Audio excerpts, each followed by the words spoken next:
पृथ्वी की आंतरिक संरचना पढ़ रहे थे, है ना। आज उसका निष्कर्ष वाला टॉपिक है कि पृथ्वी की आंतरिक संरचना में कौन कौन सी परतें हैं, कैसे उसका निर्धारण हुआ है भूकंप तरंगों की विधि द्वारा, है ना, सिस्मोग्राफिक मेथड के द्वारा। भूकंपीय तरंगे आपको बताए थे तीन तरंगे, पी तरंग, एस तरंग और एल तरंग, है ना।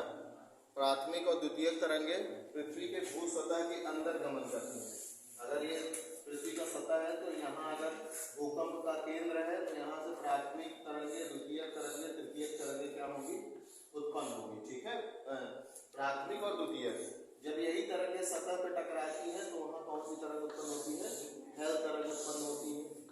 प्राथमिक जो तरंग है उसकी गति सबसे ज्यादा होती है ना, और वो कौन कौन से माध्यम में गमन करती है, प्राथमिक तरंग सभी माध्यम में गमन करती है ना। एस तरंग केवल ठोस में गमन करती है, प्राथमिक तरंग ठोस, द्रव, गैस तीनों में गमन करती है। एल तरंगे भी सभी माध्यम में गमन करती है। सबसे ज्यादा गति पी की होती है, फिर एस की और फिर एल की। ठीक है ना। प्राथमिक तरंग कैसी होती है, अनुदैर्ध्य तरंग होती है, ठीक है ना, लॉन्गिट्यूडिनल, जिसमें कणों की गति जो है उसकी तरंग की गति की दिशा में ही कण क्या करते हैं, वाइब्रेट करते हैं, है ना। जैसे अगर इस दिशा में तरंग जा रही है तो उसके जो कण होते हैं, कणों के वाइब्रेशन, कण ही रोटेट करते हैं, उससे गति क्या होगी, तरंग एक जगह से दूसरी जगह कैसे जाती है। जैसे आप पानी में पत्थर फेंकते हैं तो पानी में जब पत्थर गिरता है जहाँ पे, वहां से पानी के जो अणु है ना, वो क्या होते हैं, वाइब्रेट होते हैं। अब वो वाइब्रेशन धीरे धीरे आगे बढ़ता है। कैसे, पानी का एक अणु दूसरे अणु को ट्रांसफर करता है वाइब्रेशन, तीसरे अणु को, ऐसे ही वो ट्रांसफर होता जाता है। ठीक है, जैसे लाइन में आप लोग खड़े होते हैं, जहाँ प्रार्थना करते हैं, यहाँ पे नहीं कर पाते हो, लेकिन स्कूल में किए होंगे, पीछे से कोई धक्का मारता है तो आगे वाला भी चला जा रहा है आगे। कैसे होता है, वो एक व्यक्ति के द्वारा जो बल लगाया गया वही दूसरे में ट्रांसफर होता जा रहा है। ऐसे ही तरंगे भी आगे बढ़ती हैं। तो कुछ तरंगों में जो, जैसे आप एक व्यक्ति को धक्का लगा दिया तो आगे चले गए, तो ये लॉन्गिट्यूडिनल है, अनुदैर्ध्य। अनुदैर्ध्य जो तरंगे हैं ऐसे ही ट्रेवल करती हैं। एक कण दूसरे को धक्का मारता जाता है, वो एक ही जगह पर आगे पीछे होता रहेगा। लेकिन अनुप्रस्थ में क्या होता है कि अगर तरंग की दिशा इस तरह है तो उसमें जो कण है वो ऐसे वाइब्रेशन करेंगे, है ना, मतलब वो ऐसे ऐसे करते हैं। इसमें क्या होता है, ऐसे ऐसे वाइब्रेशन होती है, और इसमें अनुप्रस्थ में कैसे होती है, तरंग की दिशा के लंबवत। ठीक है ना।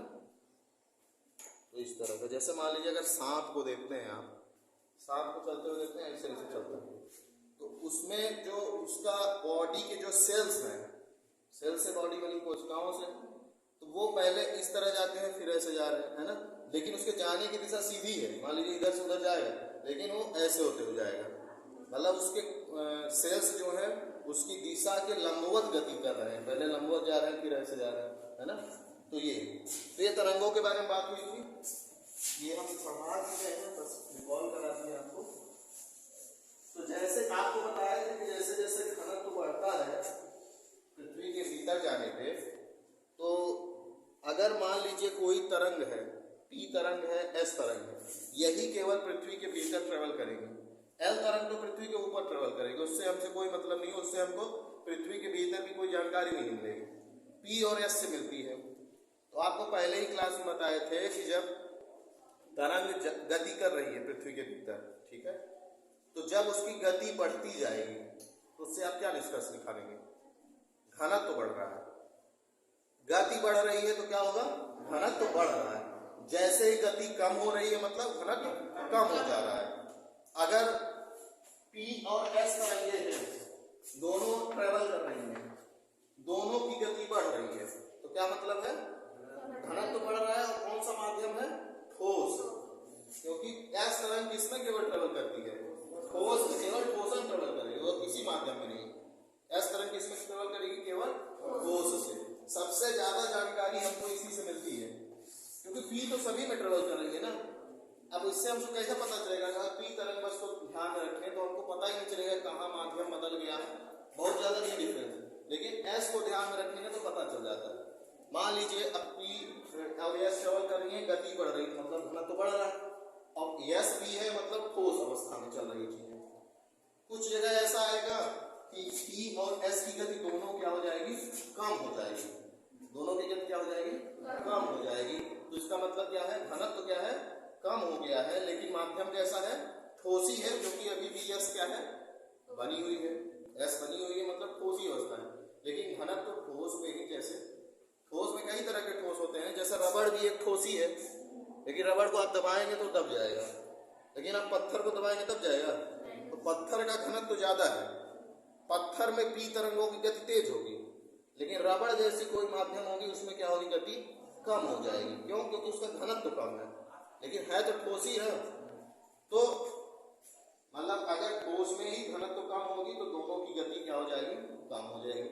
आगे और बढ़े, मान लीजिए केवल P ही बचा, S गायब हो गया, तो इसका तात्पर्य क्या होगा, मतलब जो माध्यम है वो बदल गया, अब ठोस नहीं रह गया है, या ठोस नहीं रह गया तो क्या, या तो द्रव हो गया है या तो गैस हो गया है, यही होगा ना, ठोस तो नहीं होगा क्योंकि इस तरह में नहीं बची। ऐसे ही ऑब्जर्व किया गया है ना, उसी के बारे में बात करेंगे। इसमें एक इमेज बनाना है, बनाते जाइएगा साथ साथ। इसका मैटर जो है हम आपको दे चुके हैं, अगर छुट्टियों में आपने प्रयास किया हो थोड़ा पढ़ने का।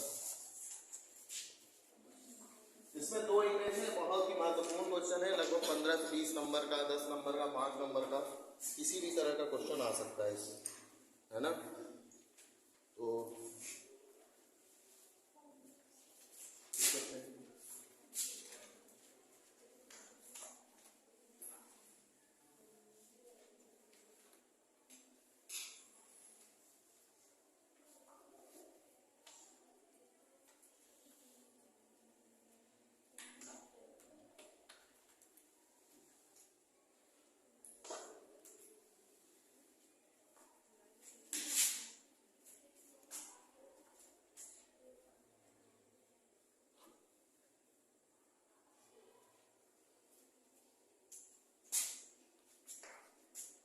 ये सतह है, पृथ्वी की सतह जिस पे हम लोग भवन बनाते हैं या चलते हैं, ये सतह से 35 किलोमीटर, सतह से 35 किलोमीटर की दूरी है वो।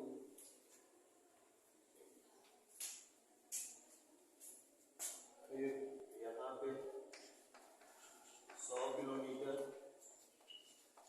200 किलोमीटर,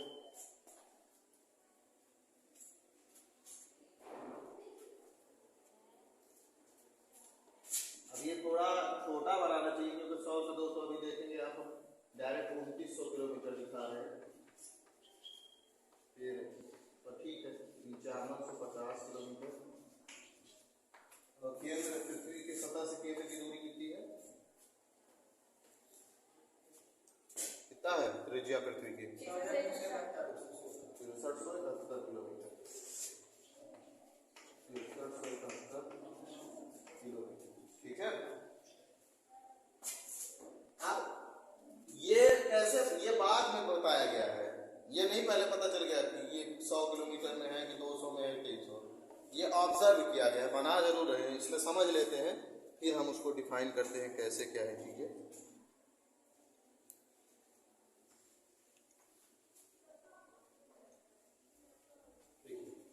यहाँ पे बिंदु, जैसे जब ऑब्जर्व करने का हुआ तो मान लीजिए कोई ऐसी घटना हुई, भूकंपीय तरंगें उत्पन्न हुई, मान लीजिए ये क्या है, भूकंप क्या है, भूकंप मूल है। भूकंप मूल क्या होता है, जहां से भूकंपीय तरंगों की उत्पत्ति होती है उसको क्या कहते हैं, भूकंप मूल। और वह स्थान क्या होता है जहां से सर्वप्रथम भूकंपीय तरंगें सतह से टकराती हैं, उसको क्या कहते हैं, पढ़े नहीं है, ये सतह है जहां से भूकंपीय तरंगें उत्पन्न हुई, यहाँ टकरा रही, इस स्थान को क्या कहते हैं, अधिकेंद्र, इपी सेंटर, है ना, वो 90 डिग्री के कोण पर बनता है, सबसे छोटी जगह होती है, इसलिए सबसे पहले तरंगें यहाँ टकराएगी। तो मान लीजिए यहाँ पे भूकंप की उत्पत्ति हो रही है, तो जब भूकंप की उत्पत्ति होगी तो प्राथमिक तरंग और द्वितीयक तरंग दोनों यहाँ से क्या होंगी, उत्पन्न होगी। इधर हम P को दिखा दे रहे हैं, इधर इसको दिखा रहे हैं S, ठीक। अब क्या होता है, जब प्राथमिक तरंग और द्वितीयक तरंगों की उत्पत्ति हुई तो जब वो सतह से चलती हैं, तो जब सतह से नीचे की ओर जा रही हैं तो उनका गति क्या हो रही है, बढ़ती जा रही है।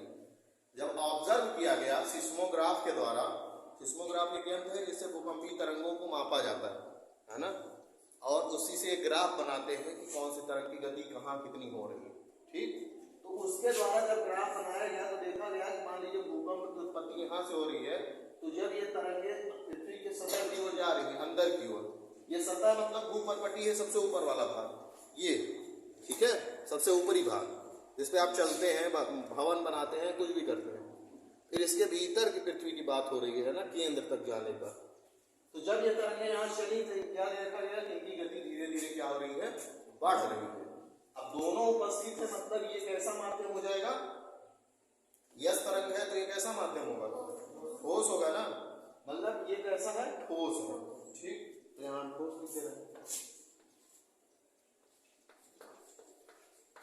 अब क्या हुआ कि जब ये लगभग 33 किलोमीटर तक आई, तो 33 किलोमीटर तक आई तो इनकी गति क्या हो गई, बढ़ती रही बढ़ती रही।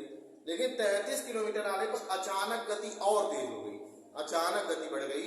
मतलब मान लीजिए कि अगर लगभग 2 किलोमीटर प्रति सेकंड से चल रही थी, 2 किलोमीटर प्रति सेकंड से, क्या किस यूनिट में की गति बताए थे आप लोगों को, हाँ, किलोमीटर सेकंड। मान लीजिए अगर 2 किलोमीटर प्रति सेकंड से चल रही थी तो 33 किलोमीटर जब पृथ्वी के सतह के पास पहुंची तो इनकी गति कितनी हुई, 4 किलोमीटर प्रति सेकंड। तो ये ज्यादा गैप है ना। अगर यहां तक जो बढ़ रही थी वो ऐसे बढ़ रही होगी, 1.8, फिर 1.9, फिर 2, लेकिन जब यहां पहुंची तो अचानक कितनी होगी, 4 होगी। तो बहुत तेजी से फर्क महसूस हो रहा है ना। तो मतलब वहां से घनत्व और ज्यादा बढ़ गया है, बहुत तेजी से बढ़ गया घनत्व। तो यहाँ जो घनत्व है इस लाइन के ऊपर वो लगभग रहता है 3.0 ग्राम पर सेंटीमीटर क्यूब। घनत्व की इकाई क्या है, ग्राम पर सेंटीमीटर क्यूब या किलोग्राम प्रति मीटर क्यूब घनत्व की इकाई होती है। तो इस सतह के मतलब ये जो रेखा खींचे इसके ऊपर कितनी है, 3.0। जैसे ही यहाँ पे आए वो कितना हो गया, 3.3 हो गया घनत्व। घनत्व तो बढ़ गया, घनत्व तो बढ़ गया, इसीलिए क्या हो गई, गति क्या हो गई, बहुत तेजी से बढ़ गई। तो तेजी से गति बढ़ी, लेकिन यहाँ पे P भी उपस्थित है और कौन उपस्थित है, यस। ये माध्यम कैसा बना हुआ है, ठोस ही बना हुआ है ना। लेकिन गति बढ़ गई इसलिए ये रेखा खींची गई है। ये नहीं अपने मन से जहां उठा है ऐसे ही रेखा खींच दी है, ऐसा नहीं हुआ है। वहां पे भूकंपीय तरंगों को ऑब्जर्व किए हैं, यहाँ तक जब गति आ रही थी तो धीरे धीरे धीरे बढ़ रही, लेकिन जैसे ही इस रेखा के आसपास या इस क्षेत्र में पहुंचा तो गति बहुत तेजी से बढ़ गई, जिसके कारण ये रेखा निर्धारित की गई है 33 किलोमीटर पे। और यही क्या, यही इसी को क्या कहते हैं, भूपर्पटी कहते हैं, भूपटल कहते हैं, ठीक है। 0 किलोमीटर से 33 किलोमीटर जो सतह से लेकर के पृथ्वी के 33 किलोमीटर अंदर तक की दूरी है उसको क्या कहते हैं, भूपटल या भूपर्पटी या क्रस्ट, ठीक। अब P और S तरंगे फिर 33 से 100 किलोमीटर तक फिर वैसे ही धीरे धीरे बढ़ रही है गति, ठीक है ना। गति जैसे यहाँ से यहाँ जब आई तो अचानक तेजी से बढ़ी, और फिर जब तेजी से बढ़ी तो वही धीरे धीरे थोड़ा थोड़ा और बढ़ती गई, है ना। अब वो बढ़ते बढ़ते एक अवस्था में आई जहां पे क्या हुआ कि दोनों की गति क्या हुई, अचानक से कम हो गई। दोनों की गति अचानक से कम हो गई। तो इससे क्या मतलब निकालेंगे आप, घनत्व तो कम हो गया, और क्या निकालेंगे, मतलब वो ठोस है लेकिन ठोस और द्रव की स्थिति है कुछ, है ना। क्यों, क्योंकि जब ठोस में जितनी गति थी, जैसे यहाँ 2 माध्यम देखे आप, तो ठोस की मान लीजिए अगर गति, मान लीजिए समझाने के लिए बोल रहे हैं, मान लीजिए यहाँ आपको 2 किलोमीटर पर सेकंड बताए, यहाँ 4 बताए, लेकिन यहाँ ऐसी स्थिति आई कि दोनों के बीच की स्थिति आ रही है 3 किलोमीटर पर सेकंड। जबकि हम आपको बताएं कि गहराई पे जाने पे घनत्व तो क्या होता है, बढ़ता है। तो जब ये 100 किलोमीटर है तो घनत्व तो और बढ़ जाना चाहिए, लेकिन घनत्व तो कम हो रहा है, मतलब कि माध्यम थोड़ा क्या हो रहा है, चेंज हो रहा है। और वो माध्यम कैसा है, अर्ध तरल है, मतलब वो ठोस भी है और द्रव भी है। यस यस तरंग की उपस्थिति है मतलब वो ठोस है थोड़ा बहुत, लेकिन थोड़ा बहुत क्या है, जैसे आप किसी ठोस वस्तु को पिघलाते हैं तो एक ऐसी स्थिति आती है कि जब वो एकदम गाढ़ा हो जाता है ना, थोड़ा ठोस भी रहता है थोड़ा द्रव। तो यहाँ पे क्या हुआ, ये पी तरंग है और ये एस तरंग उपस्थित दोनों है, लेकिन समस्या यह है कि इनकी गति में क्या हो गई है, गति बहुत तेजी से कम हो गई है। गति तेजी से कम हो गई, इससे हम ये निष्कर्ष निकाले हैं कि घनत्व तो क्या हो गया है, कम हो गया है। हम ये नहीं पता कर पाए शुरू में कि घनत्व तो क्या है, हम पहले गति पता किए हैं कि P और S जा रही है पृथ्वी के भीतर, तो उनकी गति में क्या परिवर्तन हो रहा है, और जब गति में परिवर्तन पता चला उसी से हमने क्या बता दिया है, घनत्व में परिवर्तन। ठीक है ना, हमने पहले गति ऑब्जर्व की है P और S की, और उससे क्या निकाला है निष्कर्ष, घनत्व। ठीक है ना, तो P और S तरंगे यहाँ भी है, लेकिन गति क्या हो गई है, कम हो गई है, और इस क्षेत्र को क्या नाम देते हैं, प्लास्टिक दुर्बल मंडल। ये इमेज आपको भेजा गया है, समझ लीजिए, आप बना लेंगे नोट्स, प्लास्टिक दुर्बल मंडल। और ये बहुत ही इंपॉर्टेंट क्षेत्र है, लो वेलोसिटी जोन भी कहते हैं, LVZ। ये बहुत महत्वपूर्ण क्षेत्र है, 100 से 200 किलोमीटर का। इसका आगे की यूनिट में हर टॉपिक पढ़ेंगे उसमें यूज होगा। क्यों? क्योंकि यही जो है आगे जो है प्लेट टेक्टोनिक थ्योरी, भूकंप क्यों आता है, ज्वालामुखी क्यों आती है, उसके लिए कौन जिम्मेदार है, यही 100 से 200 किलोमीटर जिम्मेदार है। ठीक है ना, तो ये बहुत अच्छे से पढ़ेंगे हम लोग। इसमें क्या है, यहाँ पे चट्टानें पिघली हुई अवस्था में है, ठोस और द्रव दोनों मिक्स अवस्था में है ना, अर्ध तरल अवस्था में। ठीक है ना, प्लास्टिक दुर्बल मंडल अर्ध तरल अवस्था में, ठीक, ठोस भी नहीं है और एकदम द्रव भी नहीं है, अर्ध तरल। यहाँ पे लिख दे रहा हूँ मैं, जो नोट्स भेजे उसमें लिखा है अर्ध तरल। ठीक, अब जब यहाँ से मतलब एक क्षेत्र ऐसा आया जब यहाँ से तरंगे, यहाँ तो गति कम होती जा रही थी, है ना, गति कम हो रही थी, लेकिन जब एक स्थान आया जो स्थान कैसा है 200 किलोमीटर के आसपास का, वहां पे फिर दोनों तरंगे क्या हुई, उनकी गति तेजी से क्या हुई, फिर बढ़ने लगी। उनकी गति क्या हुई, फिर तेजी से बढ़ने लगी, लेकिन दोनों अभी क्या है, उपस्थित हैं। P और S दोनों ही तरंगे क्या हैं, उपस्थित हैं, लेकिन उनकी गति क्या हुई, 200 किलोमीटर के आसपास जब यहाँ से प्लास्टिक दुर्बल मंडल को क्रॉस की तो अचानक से फिर गति बढ़ गई। तो फिर गति बढ़ी मतलब क्या है, माध्यम में घनत्व तो क्या हुआ, बढ़ गया, और घनत्व तो बढ़ा, इतना बढ़ा कि जैसे हमने अभी बताया था 3 किलोमीटर ना, मान लीजिए यहाँ पे लगभग 8 किलोमीटर पर सेकंड की गति हो गई, मतलब घनत्व तो बहुत तेजी से बढ़ा, मतलब ठोस फिर से क्या हुआ, यहाँ पे ये जो क्षेत्र है वो कैसा है, ठोस मिला। ठीक है, ये अब ये P और S फिर गति करने लगी, फिर यहाँ 2900 किलोमीटर के आसपास इनके घनत्व में बहुत तेज, मतलब इनके गति में फिर तेजी से वृद्धि हुई, बहुत तेज वृद्धि हुई, लेकिन समस्या ये हुई कि जब आगे ऑब्जर्व किया गया तो केवल P तरंग ही मिली, इस तरंग क्या हो गई, गायब हो गई। गति बहुत तेजी से बढ़ी दोनों की यहाँ पे 2900 के पास, लेकिन जब उसके आगे ऑब्जर्व किया गया तो केवल P तरंग की बची, इस तरंग क्या हो गई, गायब हो गई। तो इससे क्या निष्कर्ष निकला कि वहां पे ठोस नहीं है, केवल कैसा है, द्रव, लेकिन घनत्व तो ज्यादा है, द्रव का भी घनत्व तो ज्यादा है। जैसे द्रव पानी और शहद ले लीजिए, शहद का घनत्व तो ज्यादा है, अगर शहद को आप किसी टेबल पर गिरा दीजिए और पानी को गिरा दीजिए, पानी जल्दी से बह जाएगा, लेकिन शहद नहीं बहेगा, क्यों, शहद का घनत्व तो ज्यादा है। तो है तो तरल ही, तरल कैसे पता चला, क्योंकि यश गायब हो गया, क्योंकि यश केवल ठोस में चलता है, और यश गायब हो गया मतलब ये केवल कैसा है, तरल है, द्रव है। ठीक, P बचा है, लेकिन P की गति ज्यादा है, मतलब घनत्व तो क्या हो रहा है, ज्यादा हो रहा है, भले तरल है लेकिन घनत्व तो कैसा है, ज्यादा है। ठीक, फिर क्या हुआ,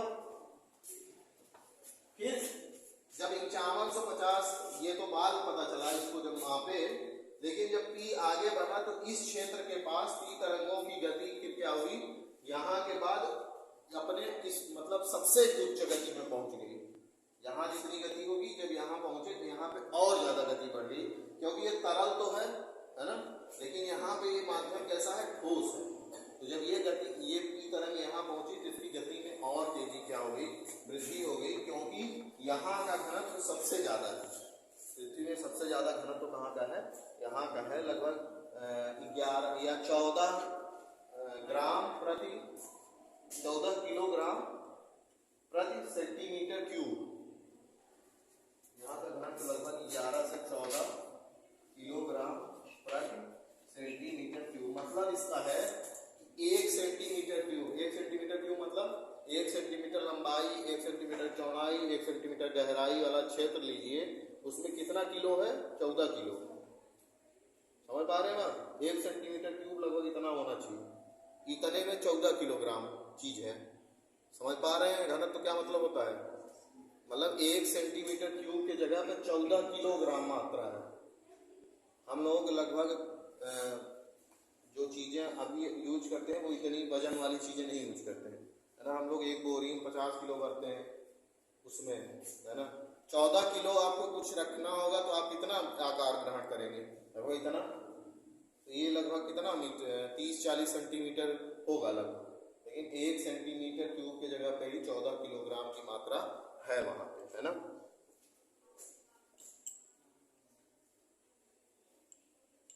ठीक, तो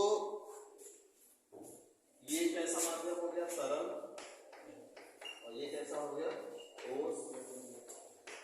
पृथ्वी का जो औसत घनत्व है वो कितना है, 5.5 किलोग्राम पर सेंटीमीटर क्यूब। इंपॉर्टेंट क्वेश्चन है, कई बार पूछ लेते हैं, तो ये बात समझ में आएगी आप लोगों को नहीं, है ना। अब जैसे भूपटल 0 से 33 किलोमीटर, फिर 33 किलोमीटर से लेकर के 2900 किलोमीटर तक जो क्षेत्र है, इसको क्या कहते हैं, मैंटल। ठीक, 2900 किलोमीटर से लेकर के 6371 किलोमीटर का जो क्षेत्र है उसको क्या कहते हैं, कोर या क्रोड। क्या कहते हैं, कोर या क्रोड कहते हैं। ठीक, तो ये है समझने वाली बात कि P और S तरंगों की गति से कैसे हमने पता किया कि कौन सी परत ठोस है, कौन सी अर्ध तरल है, कौन सी तरल है, कहाँ पे गति ज्यादा है, कहाँ पे गति कम है, कहाँ माध्यम से है। ठीक, ठीक है ना। सबसे आसान क्वेश्चन बनता है कि पृथ्वी के आंतरिक भाग को कितने भागों में बांटा गया है, 3 भागों में, भूपर्पटी, मेंटल, कोर। अगर ऑब्जेक्टिव के हिसाब से पढ़ेंगे, अगर लिखने को आएगा तो ये चित्र बनाना ही होगा, इसके बाद एक चित्र और बना रहे हैं वो भी बनाना होगा। ठीक, तो नोट्स तो सब लोग देखे होंगे ना, भेजे हैं ना, इसका नोट्स पहले ही भेज दिए थे, जब 22 को क्लास लेना था उसके एक दिन पहले ही भेजे थे, फिर से भेज देंगे, तो इसको समझ में आई बात नहीं है क्या है। ठीक है,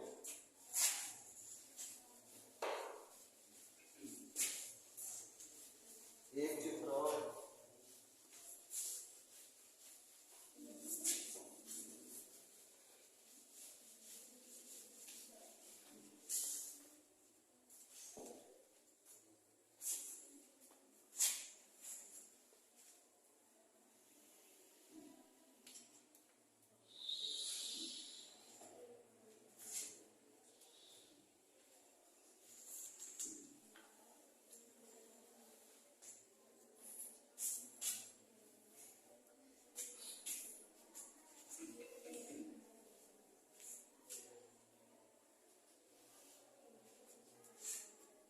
ये भूपर्पटी है ऊपर वाला भाग, और ये कौन सा भाग है, मेंटल, और ये कोर।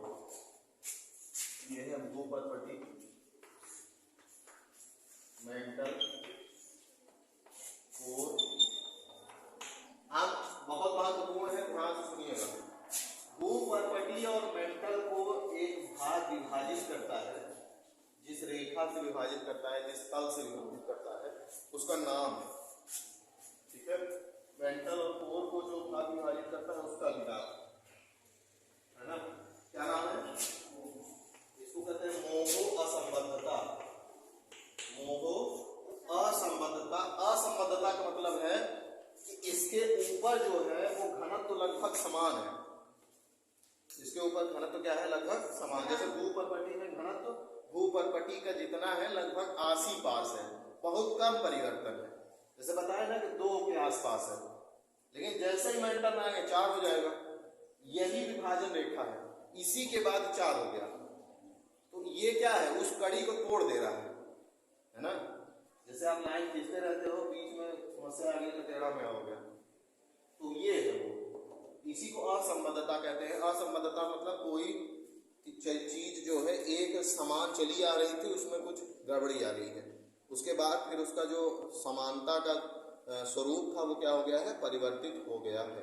जैसे कोई बच्चा 5वीं तक बढ़िया नंबर ला रहा था 90%, फिर 6वीं के बाद उसका 50% आ गया, फिर 85% आ रहा है, तो असंबद्धता हो गई ना 5वीं के बाद, वो है। तो इसको क्या कहते हैं, मोहो असंबद्धता। इसको क्या कहते हैं, ऐसे ही यहाँ है मेंटल में भी जो घनत्व है वो पूरे मेंटल का देखेंगे तो लगभग 5 और 6 के आसपास होगा, लेकिन जैसे ही यहाँ आएंगे तो 11-10 के आसपास हो जाएगा। तो फर्क है ना, यहाँ 3 के आसपास है, यहाँ 5 और 6 के आसपास है, यहाँ किसके आसपास है, 11 के आसपास है। और पूरा एवरेज लेंगे तो पूरे पृथ्वी का घनत्व 5.5 है। तो इस क्षेत्र में जो कंटिन्यूटी है, जब यहाँ आते हैं तो वो चेंज हो जा रही है। तो ये जो क्षेत्र है वो चेंज वाला क्षेत्र है, इसीलिए उसको क्या कहते हैं, असंबद्धता कहते हैं। तो इसका नाम है मोहो। इसको क्या है, गुटेनबर्ग। गुटेनबर्ग ये सब वैज्ञानिक के नाम है, ये भूगोलवेत्ता है जिन्होंने इसको खोजा था, उन्हीं के नाम पे उसको रख दिया गया। जैसे आर्किमिडीज ने सिद्धांत खोजा था, आर्किमिडीज का सिद्धांत है ना, न्यूटन का सिद्धांत, ठीक है। तो आप भी कोई खोजिए, आपका नाम हो जाएगा, फिर सब बच्चे पढ़ेंगे तो उसके हिसाब से पढ़ना भी पड़ेगा। तो मोहो असंबद्धता, इसमें सबसे पॉपुलर जो क्वेश्चन आते हैं, भूपर्कटी और मेंटल को कौन सी परत विभाजित करती है, 4 नाम दिए होंगे, मोहो, गुटेनबर्ग, बाइचर्ड, है ना, कोनार्ड, रेप्टी, लेहमैन। तो इसमें से मोहो भूपर्कटी और किसको, मेंटल को, मेंटल और कोर को गुटेनबर्ग। ये याद होना चाहिए, ऑब्जेक्टिव क्वेश्चन है, अब ट्यूशन देने जाएंगे तो आएगा। ठीक, ये भूपर्कटी मेंटल, इसकी 0 किलोमीटर से 33 किलोमीटर, 33 से 2900 किलोमीटर, 2900 से 6371 किलोमीटर। ठीक, तो भूपर्कटी 0 से 33 किलोमीटर तक है, 33 से 2900 मेंटल, 2900 6371 कोर। अब इसमें क्या है, भूपर्कटी ही ये भूपर्कटी मेंटल कोर दो, ये तीनों क्या है, 2-2 भागों में विभाजित है, ठीक है ना। जैसे यहाँ भी एक परत, ये ऊपरी भूपर्कटी है, ऊपरी, और यह है निचली भूपर्कटी। ये है सियाल और ये क्या है, सीमा। सियाल सीमा कहने का मतलब ये है, ये नाम नहीं है, यहाँ सिलिकॉन और एल्युमिनियम ज्यादा पाया जाता है ऊपरी भूपर्कटी में, ठीक। निचली भूपर्कटी में सिलिकॉन और मैग्नीशियम ज्यादा पाया जाता है, ठीक है ना। मैग्नीशियम नहीं, मैग्नीज, ठीक है ना, मैग्नीशियम का तो Mg होता है ना, मैग्नीज, सिलिकॉन और मैग्नीज। तो इसलिए इसका सीमा है, और ये क्या है, सियाल। आप लोग पुराना जो पढ़े रहे होंगे कभी, तो उसमें ऐसे जो एक स्वेज वैज्ञानिक है, वो पढ़ाए नहीं क्योंकि वो जरूरी नहीं है आपका। स्वेज जब कहते हैं या सब भी कहते हैं, स्वेज। इन्होंने सबसे पहले जब विभाजन किया था तो पृथ्वी को 3 भागों में बांटा, सियाल, सीमा, नीफेज, है ना। तो वो बाद में इनवैलिड हो गया, वो गलत है। सबसे वैज्ञानिक जो चल रहा है वो यही चल रहा है आज में, है ना। तो इसीलिए आपको वैज्ञानिक वाला बता रहे हैं। तो ऊपरी भूपर्कटी और निचली भूपर्कटी, ऊपरी भूपर्कटी क्या कहते हैं, सियाल, निचली को सीमा। ये ऊपरी भूपर्कटी जो है ये महाद्वीपों के नीचे है, जो महाद्वीप वाले भाग हैं वही है क्या, ऊपरी भूपर्कटी। लेकिन जो महासागर है उसके नीचे भी तो तल है। जैसे तालाब देखते हैं, तालाब के नीचे तल है कि वो एकदम खाली है, तालाब की सतह होती है ना, तो वो जो सतह है वो कैसी है, ये वाली सीमा वाली, है ना। मतलब महासागरों के नीचे कौन सी तली है, सीमा वाली, निचली भूपर्कटी वाली। और महाद्वीपों के नीचे कौन सी है, ऊपरी भूपर्कटी, सियाल, ठीक है। और इसको एक वो विभाजित करके इसको क्या कहते हैं, कोनार्ड। इसको क्या विभाजित करती है, कोनार्ड असंबद्धता, ठीक है। ऐसे ही यहाँ पे भी है ऊपरी मेंटल और निचला मेंटल, ठीक है ना। कोनार्ड के बाद ये जो परत है इसका नाम दिया गया है रेपटी। ऐसे ही मेंटल में है, ऊपरी मेंटल निचला मेंटल, जिसका नाम है लेहमैन असंबद्धता, कोनार्ड असंबद्धता, रेक्टीय असंबद्धता, लेहमैन असंबद्धता। ठीक, इनका नाम आपको याद होना चाहिए। ऊपरी ऊपरपट्टी, निचली ऊपरपट्टी कोनार्ड, ऊपरा मेंटल, निचला मेंटल रेक्टी, और ऊपरी कोर और निचला कोर क्या है, इसको लेहमैन। ठीक है, अभी आपको बताया कि ये वाला कोर कैसा है, तरल अवस्था में है, ये ठोस है, ये ठोस है, लेकिन यहाँ पे 35 से ये वाला जो भाग है ऊपरी मेंटल का, ऊपरी मेंटल में ही 100 से 200 किलोमीटर का क्षेत्र पाया जाता है। ये वाला, ये कैसा है, अर्ध तरल है, लो वेलोसिटी जोन, जिसको क्या कहते हैं, प्लास्टिक दुर्बल मंडल। ठीक है ना, अर्ध तरल अवस्था में 35 से 0 से 100 किलोमीटर का जो क्षेत्र है, ये इसको कहते हैं स्थल मंडल। क्या कहते हैं, जो आप सब स्थल मंडल प्रयोग करते हैं, वो 0 से 100 किलोमीटर तक का जो गहराई का क्षेत्र है, उसको क्या कहते हैं, स्थल मंडल कहते हैं। ठीक है, तो ये कुछ चीजें हैं। इमेज जो भेजे हैं उसमें देख लीजिएगा, यही सब है, तो कुछ खास नहीं है। यहाँ नीफे जो आप कहते हैं वो सबसे अंदर वाला कोर है।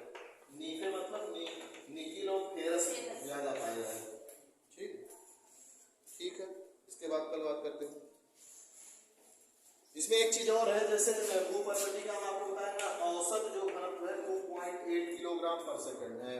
ठीक है, औसत पूरे भूपर्वती का 2.8 के आसपास। ऐसे ही है मेंटल का 4.5 से 5.5 के बीच में, कोर का जो है 11 से 14 या 13 के बीच में। तो फर्क देख रहे हैं, 3, फिर 5 और 6, 4 और 5 के बीच में, फिर 11, 13, तीनों में फर्क है ना। औसत 5.5। ठीक, यही क्लास में।